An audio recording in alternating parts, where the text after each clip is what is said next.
গত কয়েক মাস ধরে আমরা একটি জিনিস লক্ষ্য করছি, সোনার দাম আকাশ ছুঁয়েছে। একের পর এক রেকর্ড ভেঙে সোনা এখন সাধারণ মানুষের ক্রয় ক্ষমতার বাইরে চলে যাচ্ছে। কিন্তু কেন? হঠাৎ করে বিশ্ববাজারে সোনার এই ঊর্ধ্বগতি কেন? শুধু কি বিয়ের মৌসুমের চাহিদা, নাকি এর পেছনে লুকিয়ে আছে বড় কোনো ভূ-রাজনৈতিক কারণ? আজকের ভিডিওতে আমরা আন্তর্জাতিক বাজারের তথ্য বিশ্লেষণ করে জানব কেন সোনার দাম হু হু করে বাড়ছে। ১. ভূ-রাজনৈতিক অস্থিরতা বা সেফ হ্যাভেন। সোনাকে বলা হয় সেফ হ্যাভেন বা নিরাপদ বিনিয়োগ। যখনই পৃথিবীতে যুদ্ধ বা অস্থিরতা দেখা দেয়, বিনিয়োগকারীরা শেয়ার বাজার বা কারেন্সি থেকে টাকা সরিয়ে সোনায় বিনিয়োগ করেন। বর্তমানে রাশিয়া ইউক্রেন যুদ্ধ এবং মধ্যপ্রাচ্যে ইসরায়েল হামাস ও ইরান কেন্দ্রিক যে উত্তেজনা চলছে তা বিশ্ব অর্থনীতিতে চরম অনিশ্চয়তা তৈরি করেছে। ইতিহাস বলে, যখনই যুদ্ধ লাগে তখনই সোনার দাম বাড়ে, কারণ ডলার বা ইউরোর দাম পড়ে যেতে পারে, কিন্তু সোনার মূল্য কখনোই শূন্য হয় না। ২. কেন্দ্রীয় ব্যাংকগুলোর সোনা কেনা। সাধারণ মানুষ গোল্ড কিনুক বা না কিনুক, বিশ্বের বড় বড় দেশের কেন্দ্রীয় ব্যাংকগুলো কিন্তু গত ২ বছর ধরে রেকর্ড পরিমাণ সোনা কিনছে।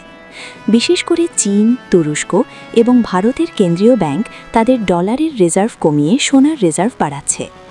বিশ্ব গোল্ড কাউন্সিল বা ওয়ার্ল্ড গোল্ড কাউন্সিলের তথ্য অনুযায়ী ২০২৪ সালেও চীন বিপুল পরিমাণ সোনা মজুত করেছে।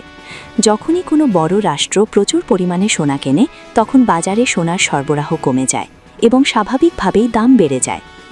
৩. কেন্দ্রীয় ব্যাংক রিজার্ভ ও সুদের হার। সোনার দামের সাথে আমেরিকার কেন্দ্রীয় ব্যাংক ফেডারেল রিজার্ভের সুদের হারের একটি গভীর সম্পর্ক রয়েছে। সম্প্রতি বাজারে একটি বড় ধারণা তৈরি হয়েছে যে ইউএস ফেডারেল রিজার্ভ সুদের হার কমাতে পারে। যখন সুদের হার কমে, তখন ব্যাংকে টাকা রাখা বা বন্ড কেনা লাভজনক হয় না। তখন বিনিয়োগকারীরা সোনার দিকে ঝুঁকে পড়েন। এছাড়া ডলারের মান যদি কিছুটা দুর্বল হয়, তবে আন্তর্জাতিক বাজারে সোনার দাম সরাসরি বেড়ে যায়। ৪. চীনের অর্থনৈতিক সংকট ও মুদ্রাস্ফীতি। বিশ্বের দ্বিতীয় বৃহত্তম অর্থনীতি চীনের অবস্থা বর্তমানে কিছুটা টালমাটাল। সে দেশের আবাসন খাত বা রিয়েল এস্টেট ব্যবসায় ধস নেমেছে। ফলে চীনের সাধারণ বিনিয়োগকারীরা শেয়ার বাজার বা জমি কেনায় ভরসা না পেয়ে ২ হাত ভরে সোনা কিনছেন। চীনের এই অভ্যন্তরীণ বিশাল চাহিদা বিশ্ববাজারে সোনার দাম বৃদ্ধিতে অন্যতম প্রভাবক হিসাবে কাজ করছে। পাশাপাশি বিশ্বজুড়ে মুদ্রাস্ফীতি বা জিনিসের দাম বেড়ে যাওয়ায় মানুষ নিজের জমানো টাকার মান ধরে রাখতে সোনাকে ঢাল হিসাবে ব্যবহার করছে। ৬. কনক্লুশন ও ভবিষ্যৎ সম্ভাবনা। তাহলে কি সোনার দাম আর কমবে না? বাজার বিশ্লেষকদের মতে, যতক্ষণ পর্যন্ত ভূ-রাজনৈতিক উত্তেজনা না কমছে এবং মার্কিন ডলার স্থিতিশীল না হচ্ছে, ততক্ষণ সোনার দাম কমার সম্ভাবনা খুবই কম, বরং এটি আরও নতুন রেকর্ড করতে পারে। আপনি কি মনে করেন সোনার এই দাম কি যুক্তিসঙ্গত, নাকি এটি একটি বাবল বা বুদবুদ যা শীঘ্রই ফেটে যাবে? কমেন্টে আমাদের জানান।